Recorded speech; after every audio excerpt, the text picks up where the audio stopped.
Discipline is a way of expression. Say you want to express your feelings in stone. Now stone doesn't give way very easily. It's tough stuff. And so you have to learn the skill or the discipline of the sculptor in order to express yourself in stone. And so in every other way, whatever you do, you require a skill. And it's enormously important, especially for American people, to understand that there is absolutely no possibility of having any pleasure in life at all without skill. Money doesn't buy pleasure. Ever. Look, if you want to get stone drunk and go out and get a bottle of bourbon and down it, you can't do that except for people who have practiced the distiller's art. You can't even make love without art. Where I live in Sausalito, we have a harbor full of ever so many pleasure craft.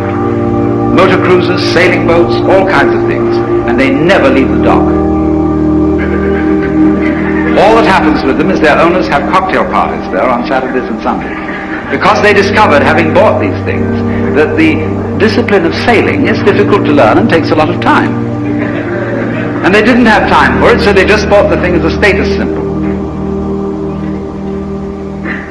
So, in other words, you can't have pleasure in life without skill.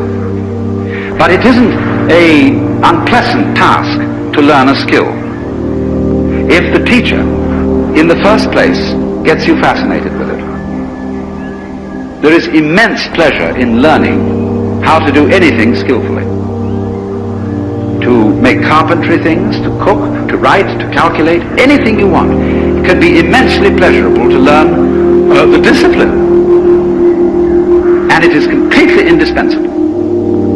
Because look, you may be a very inspired musician. I'm not a musical technologist, you see, and I regret it, but I'm a word technologist. But I can hear in my head all kinds of symphonies and all kinds of marvelous compositions, but I don't have the technique to write them down on paper and share them with somebody else. Too bad. Maybe next time around.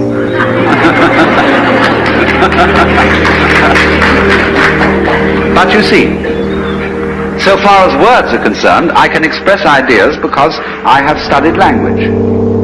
And I've worked very hard. Not that I didn't like it, I intensely enjoy the work of writing a book, although it is difficult. But it's fascinating to say what can never possibly be said. So,